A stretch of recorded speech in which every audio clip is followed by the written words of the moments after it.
what's up everybody? I recently had somebody message me, or post a comment rather, on my Instagram page, and they were asking me what I thought of my Lex exhaust on my KLR, which got me thinking I need to do like a little review video. I've got a video where I go over some of my mods to the KLR. However, it's a pretty old video, and at the time they were all fairly new. So now that I've got a couple of years, a year at least, I'd have to go back and look and see just how long ago I posted that video. But now that I've got at least a year, a couple of years, and also 13,000 miles, I figured it'd be time to kind of go over some of these long term, just so someone else may, gain something from it. So,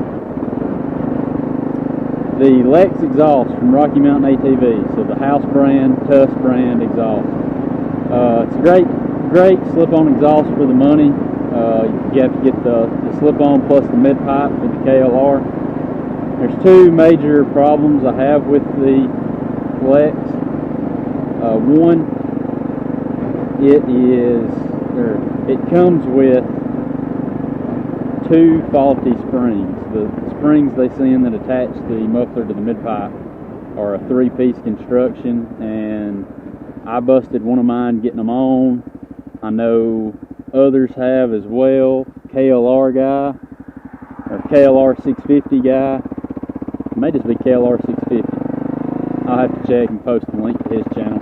I know he busted both of his, and that was more recent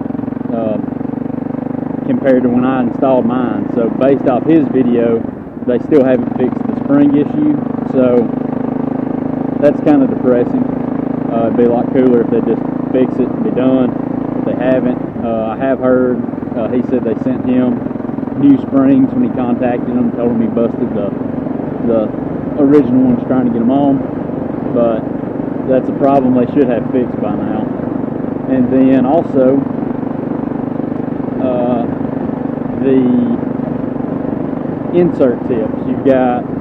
It comes with a quiet cord insert tip, which is spark arrestor and meets certain decibel requirements for riding in national forest trails and off-road parks that require spark arrestors. And then it comes with a 46mm race tip, and then also comes with the cone, I'll call it, that covers any tip you got in there. It's just kind of for looks, aesthetics. So it comes with those three. However, they also sell either a 42 or a 40mm tip, and then like a 34 or 36mm tip. I'm not exact on the sizes. So they've got other tips you can buy. I wish they would just give you the option to choose which one of them you wanted at checkout, because the race tip's way too loud on a road bike. So I don't care what the displacement is, any bike you're going to be riding on the road, just the droning noise of that race tip's way too loud. I run one tip smaller than the race tip, so the 40mm or the 42, whichever it is, and it's borderline too loud, but I deal with it just because I like the sound. And I didn't want to have to spend more money ordering a 36mm tip.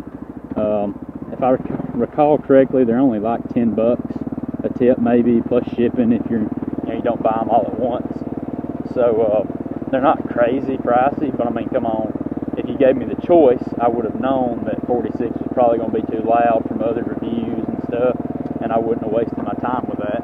I would have went for one of the other two. Maybe even not got the quiet core insert and went with the two middle ones, knowing that was probably going to be what I ended up using the most of. Surprise, it rained again today in North Alabama for the 40th day in a row. Also, I've just downloaded the newest firmware update, which is 1.3 for the Sena Prism Tube Wi-Fi camera, which is what I use. So hopefully the audio is good. I haven't tested it at all. I made this same video like 3 days ago and the audio sucked.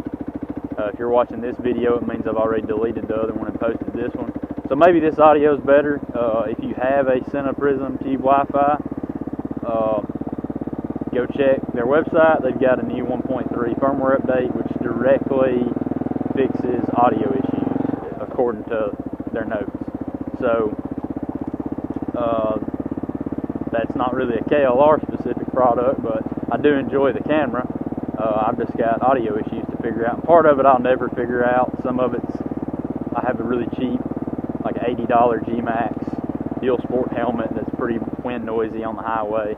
So stuff like that I'm always going to be dealing with, but I need to get, hopefully this audio comes through better and this video is at least watchable. So anyway, going back to the bike and leaving the Lex debacle of the tips and the springs.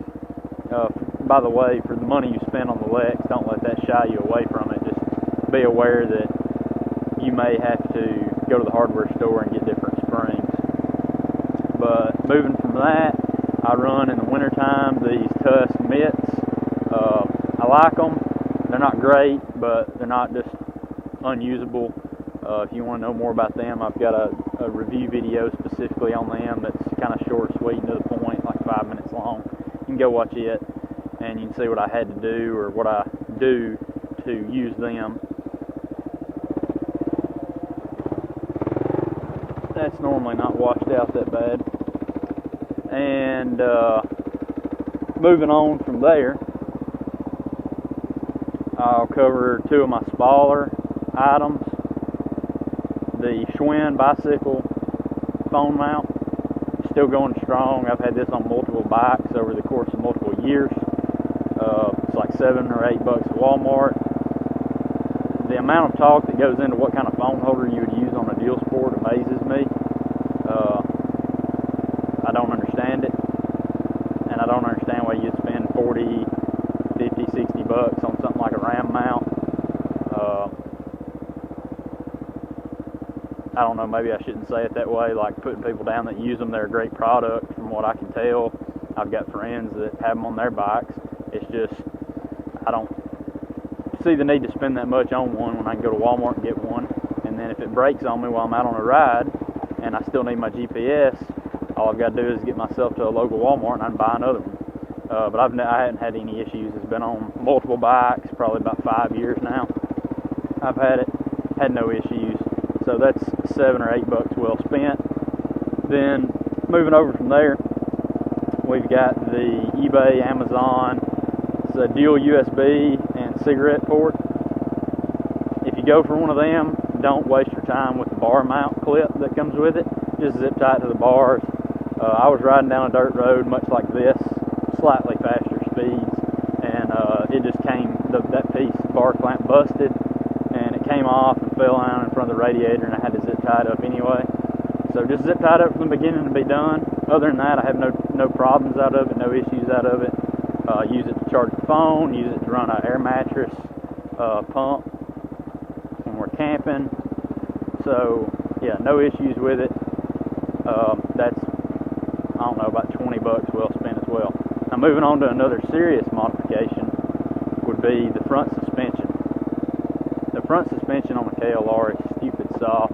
If you've ever rode one, sat on one even, especially if you're a heavier guy, like it's pretty easy to tell just sitting on one in a dealership. You can grab the front brake and rock the bike back and forth, and you just feel how much flex is in it. So at the very least, I would recommend doing what I've done, which is the progressive front springs. And by no means are they perfect. They're just simply how the bike should have been from the factory, and that's all. There's nothing more. But that does give you the ability to adjust preload. They send you a PVC spacer that you cut to length, and they've got a set of dimensions included in the instructions for what they recommend for your weight and how much preload you should have and things like that. So again, they're not great, they're not perfect. If you're going to be doing serious off-roading and really pushing the bike, or if you're just a lot heavier than me, I'm only 160 pounds, then I would recommend going with a cartridge emulator. You know, you're going to have to do something more. But for how I ride it, kind of like you're seeing in this video, just some dirt roads, gravel roads. These are really wet and rough right now, so I'm going real slow, but it's fine. But if you're going to be pushing this bike off-road, then you're definitely going to want something better than even the progressive up front, because I feel like the stock suspension on this bike in the front is too soft for road riding. Like the amount of dive you get in corners and under braking, it's just ridiculous. And then also I'm running the stock rear shock, but like I said, if you're going to be pushing this bike, and especially if you're going to upgrade the front to something as good as a cartridge emulator, you're going to want to update the rear as well.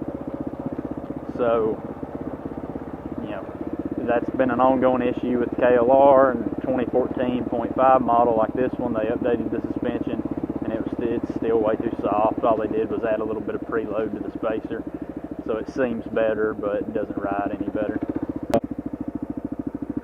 Another thing definitely worth mentioning is the Baja Works windscreen I've got. For the money, it's probably the best, most efficient option out there. Again, for the money, you can get it tinted or clear. It was somewhere around 70 bucks, and you do have to trim just a tiny piece of plastic off right here along the corners. But other than that, we don't have to trim them off. They'll just be sticking out there and kind of look stupid. But other than that, it's great.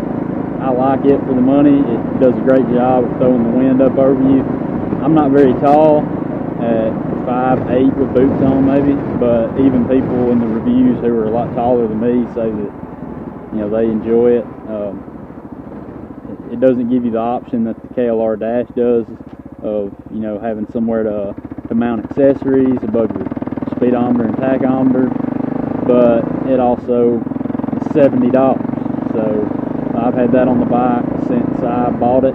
I ordered it like a week after I bought the bike. So it's been on here for a while. The tin on it is cracking a little bit, but I mean, for $70, it don't bother me.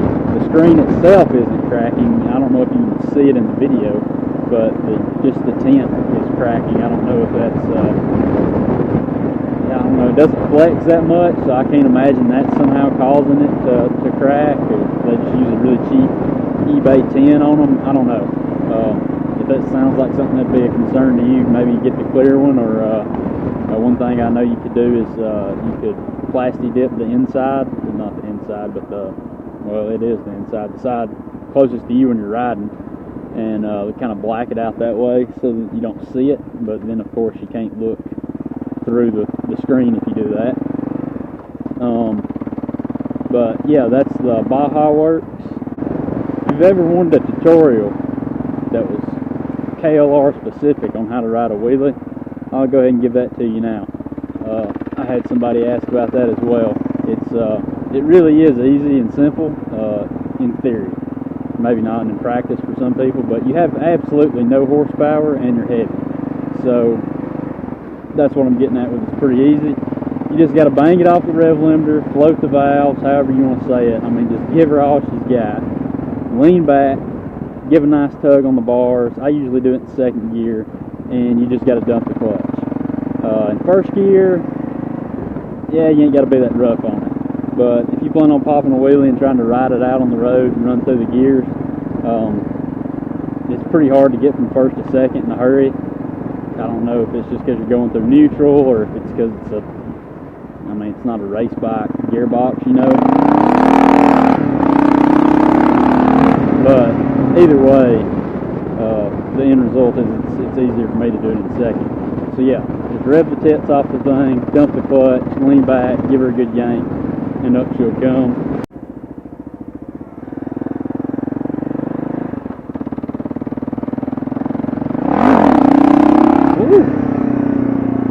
Spun the back tire a little bit. Wasn't really expecting that, but you know, it happens.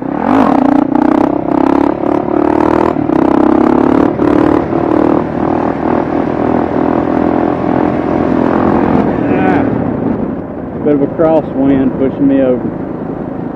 But anyway, that's my kind of long-term 13,000 mile review of some of these modifications, being the windscreen, the Lex exhaust, some knickknacks like the phone holder and charger, If you want to know more about the Tusk hand mitts, then go watch that review video, and then also, of course, the Baja Works windscreen.